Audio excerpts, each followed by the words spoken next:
Fulham 1, Liverpool 3. Fucking yes, man.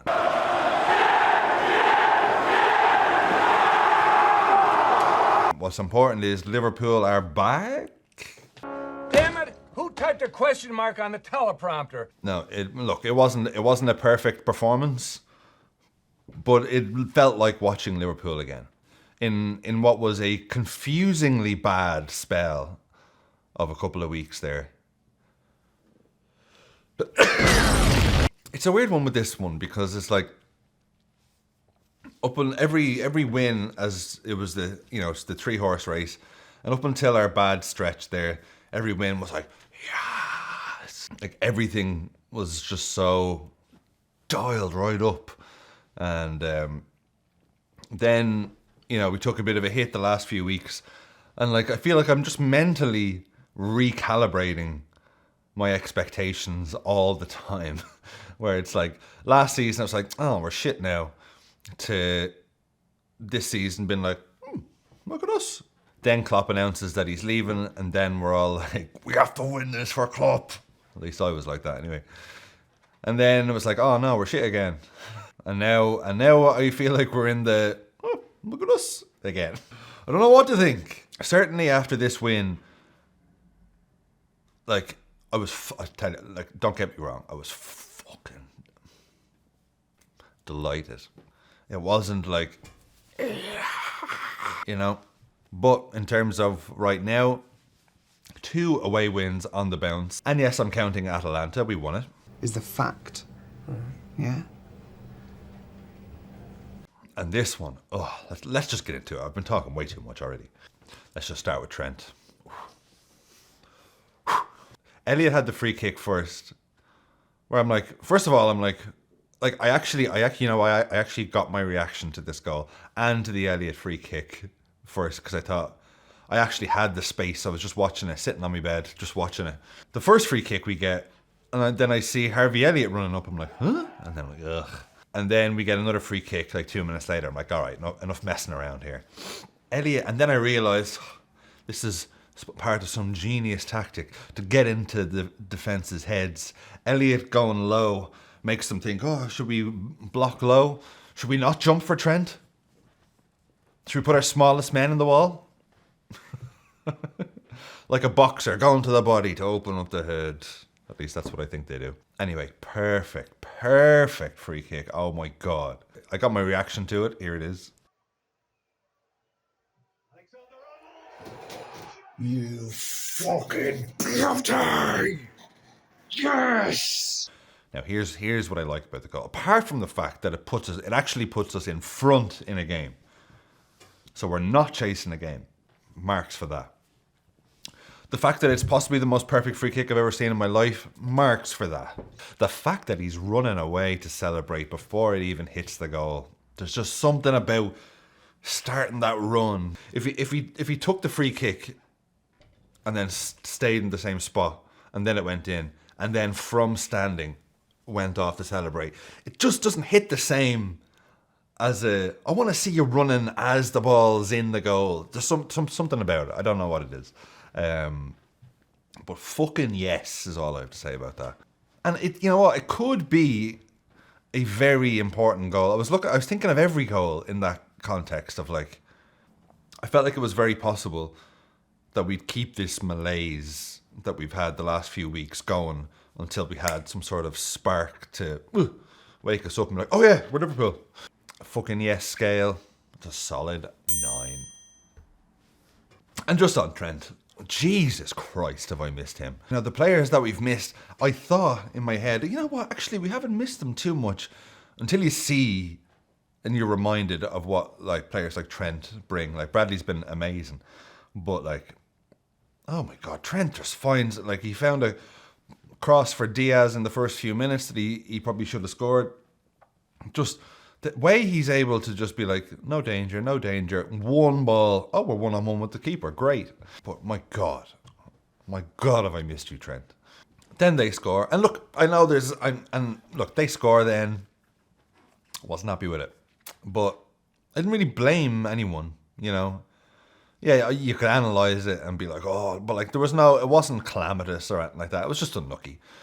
Yes, it's annoying that we can't keep a clean sheet, but I think this is just one where it's like, it's unlucky, that one, you know? A catalogue of unluckiness. We should be sitting here going, Mataru Endo, saving us again. But I just took a little touch and got away from it. I was like, fuck, would Queeveen have saved it? Well, he assured me last night on the phone that yes, he definitely would have saved that.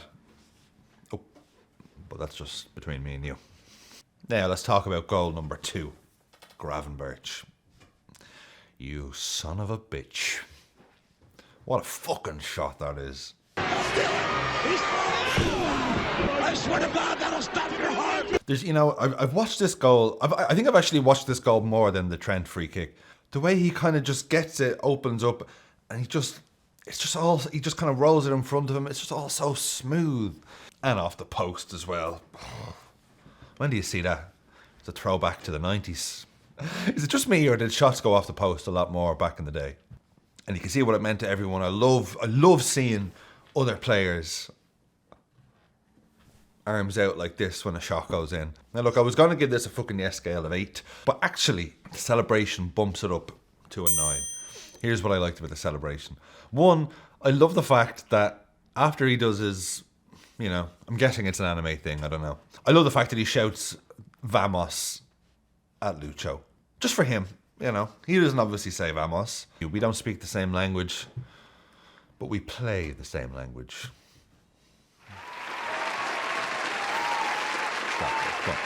And then Van Dijk coming in. Like, Van Dijk's normally the cool one in the celebrations. Everyone's got their crazy celebrations. Then Van Dijk's usually like the last one to be like, that's right. Whereas this time Van Dijk's like, yes. Before we go any further, I want to have a little word about Cody Gakpo, who has, in my opinion, been our best player in our last 3 games.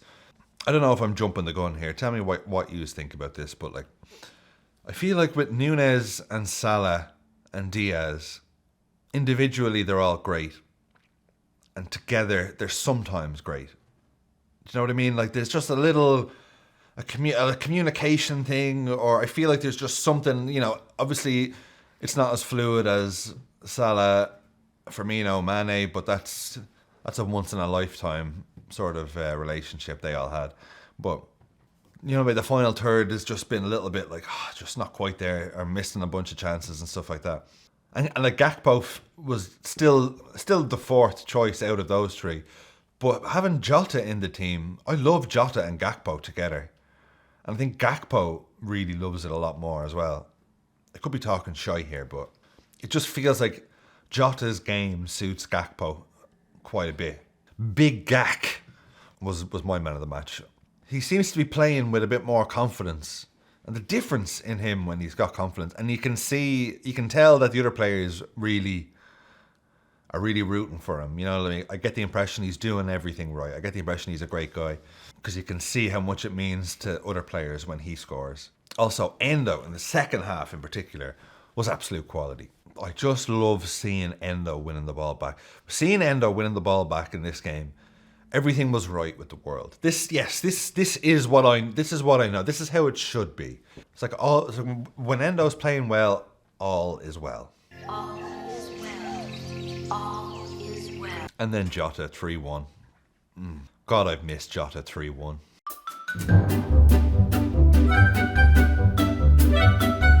I mean, so well done by Gakpo to win it back in the first place. Plays the perfect choice, perfect pass to Jota. Head down, I'm running over here and I'm going to put it in that corner there, and it's not a goddamn thing you can do about it. And when they were checking it for offside, I'm like, oh God, I hate these offsides. And there was a very similar one with the Coventry United game where it's just like, look, and I was ranting out loud to nobody in the room. But I was like, when it's that tight, when you're literally having to go and it's like millimeters because someone's toe is over the line, I'm like, what advantage is he getting there than if he was, half a millimeter back? Like, oh, well, he had a lot to do there. Like, that's a goal. But a millimetre ahead, he's practically in the goal already. And the Coventry one was a sickener, to be honest. But it's not my problem. We got our own problems. So when they were checking it, I was like, you fuckers if you don't give this. And like in terms of the fucking yes scale, he did everything right. I'm going to have to take some marks off because the keeper got a hand to it, ruined the aesthetics of it. It's not Jota's fault. But that sealed the game for us. Fucking yes scale, 7. And then, of course, he had Klopp. He doesn't even care if it's away now. The games are numbered. He's giving you the fist bumps.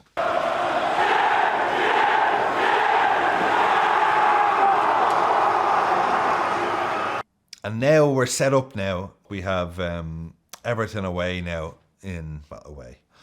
But we have Everton on Wednesday. And honestly, I think we're going to be better still. I feel like we've put a couple of results together and we've put a couple of the Europa League second leg wasn't a good performance, but there was like little spells where we were, pretty good.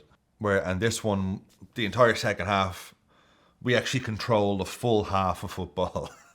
and I think we're going to be better again. We got all our players fit now, except Thiago, obvs. But if we win that and get 3 away wins in a row and put ourselves 4 points ahead of City, put it back on them, it's like, you catch us now. Tag Yuri, you cheating bastards. If you haven't been here in a few weeks because Liverpool haven't been winning, no judgment. I would have done the same. The views are always down when Liverpool don't win. So Liverpool, you've literally been taking money out of my children's mouths, but all is forgiven. Thank you very much for the support. I got such good feedback on the therapy episode after the Crystal Palace loss. So thank you very much to everyone for the kind words on that one. And if you like it, please subscribe and share it. And I'll be back on Thursday to review the Merseyside derby. Fucking God.